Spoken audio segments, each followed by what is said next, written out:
Chapter 8. Kim sighs as she kneels and leans forward slowly with her hands trembling. "Good evening, Anastasia.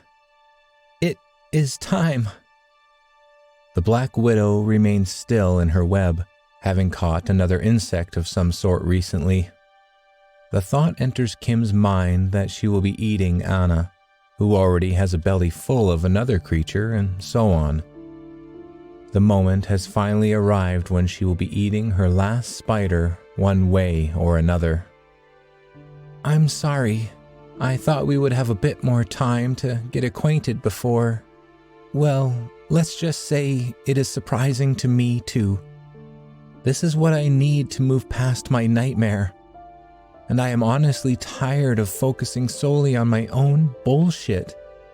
I killed my husband, and I can finally admit it. But so did you. And just like the omen delivered to me by one of your distant relatives, I must eat you to grow past this phase before I die. I hope you like it inside my body, where there are no doubt endless spider parts for you to snack on.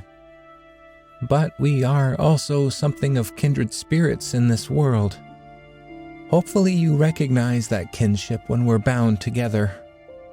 Kim feels a teardrop from her left eye, the last one she will ever allow herself to shed, and stands up again to walk around the apartment in shambles. "Why do you still do this to me? Fuck you!"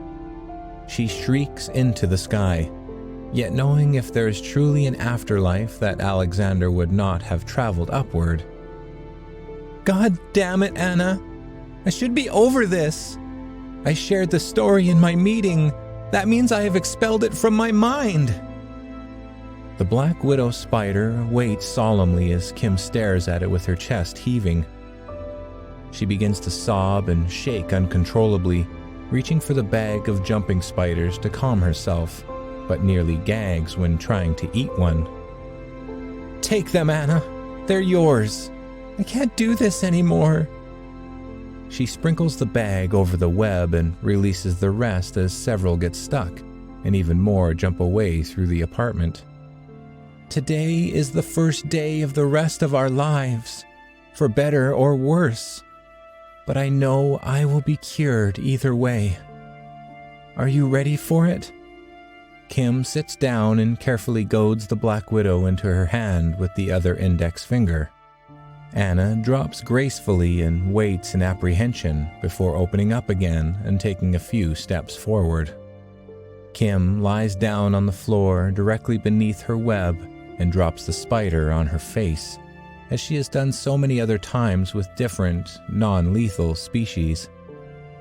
Anna lands on her cheek and takes each step carefully, apparently unaware that she could kill Kim with just one bite.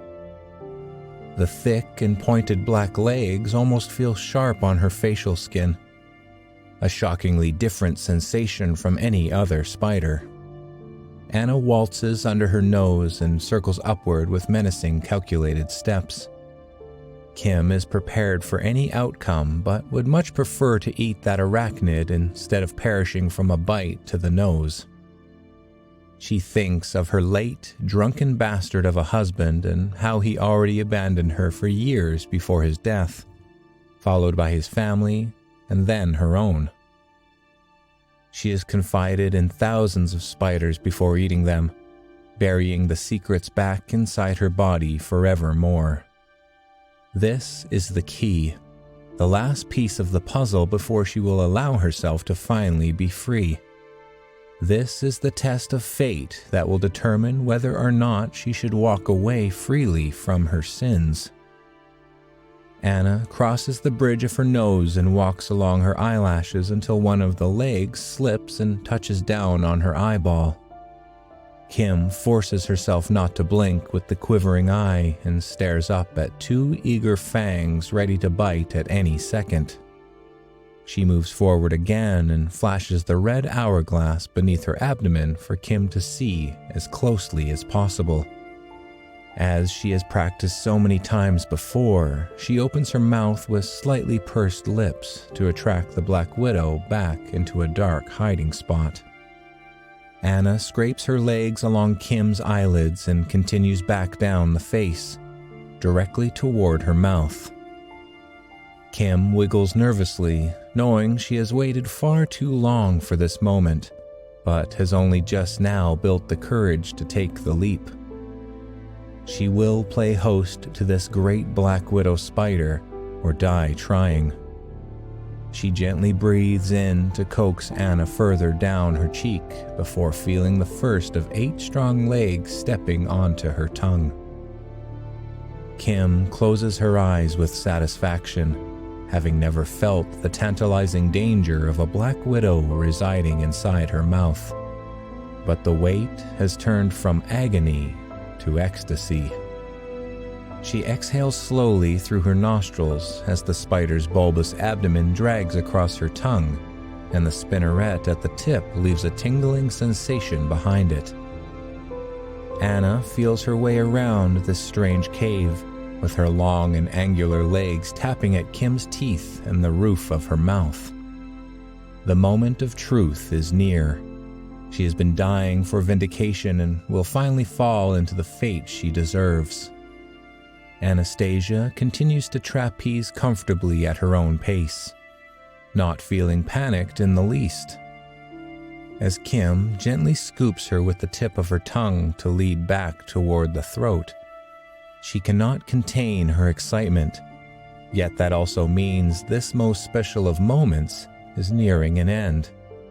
Sharing a body with the most regal and feared creature in the arachnid kingdom, the inimitable and infamous Lactrodectus Hesperus. Kim tilts her head back gently and guides Anna to walk down her tongue with subtle movements. The spider takes an apprehensive step with a pause, followed by a few more as she opens her throat as wide as it will go and allows the Black Widow to enter the abyss. "Be right back, honey. Going out to get the mail and some fresh air for a minute. Don't wait up for me," Ernest says as Evelyn rolls her eyes from the armchair. He slips out the door and passes a fresh Dominican cigar under his nose before tucking it in the chest pocket of his jacket. The small garden outside is empty this evening, as it would be most other nights. He pulls a cigar cutter out of his other pocket and snips the end of the stogie, wondering where that nice young lady from last night went off to, hoping she was doing all right with whatever problems she was referencing. Seemed serious. He releases a billow of sweet tobacco smoke into the night sky, thinking of his own daughter's struggles and how many mornings he went to check on her and feared he would find her dead. So much tension and worry that he never told Evelyn about, as she had already been run into the ground by the second rehab visit and couldn't handle any more distress. Moms and daughters just butting heads as they tend to do, he thought at the time, though that left it solely up to him to make sure their little girl made it back home to them once more, each time hopefully for the last time. He takes a long draw to exhale those memories and leave them in the past where they belong. How sad for that young lady upstairs, who must not have supportive parents to check on her. Or maybe she hides away from them so they don't see what sort of state she's in. Lord knows the girl is in sad shape, and not unlike his own daughter during her toughest times, but sadly even worse in appearance. Poor thing. He'll have to keep an eye on her from a distance if nobody else is going to. Well, that should do it for tonight. Another beautiful evening above ground. Ernest taps the tip of the cigar into the ashtray and skips the mail for the evening. Nobody ever sends them anything but bills anyway. He yawns and stretches while approaching his apartment door and sees a folded piece of paper taped to it that he missed before, with Ernest 6A written on the front.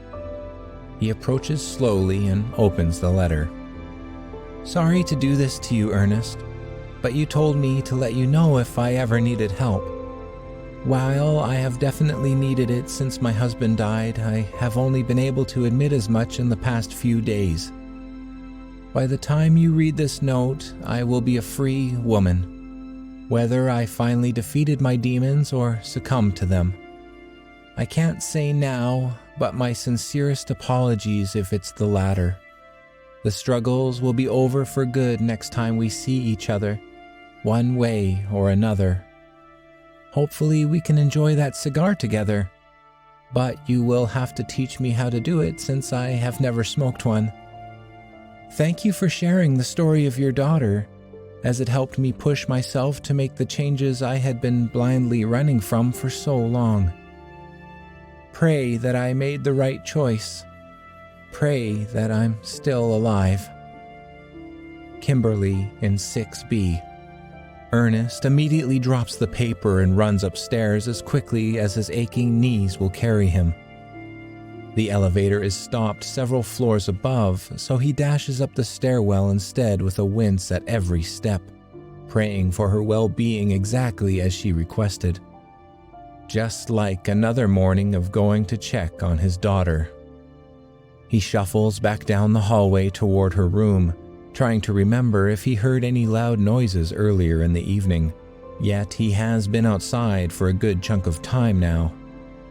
He reaches her door and extends a fist to knock, but vivid memories of finding his daughter unconscious too many times bombard his mind, and he tries the handle instead. It is unlocked. Ernest takes a few deep breaths before pushing his way through to stand in the doorway and scream. "Oh, God! Oh, sweet mother of God!"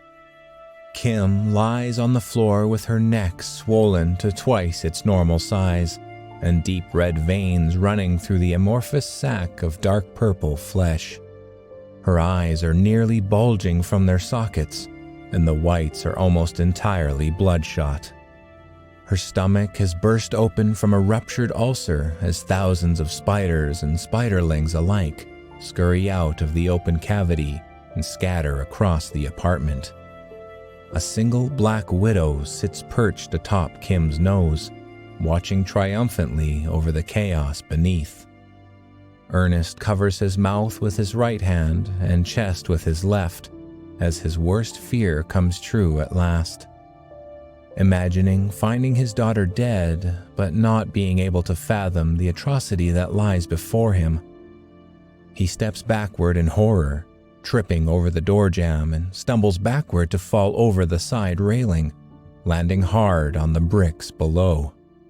The last half of the cigar rolls from his pocket and rests in front of his doormat.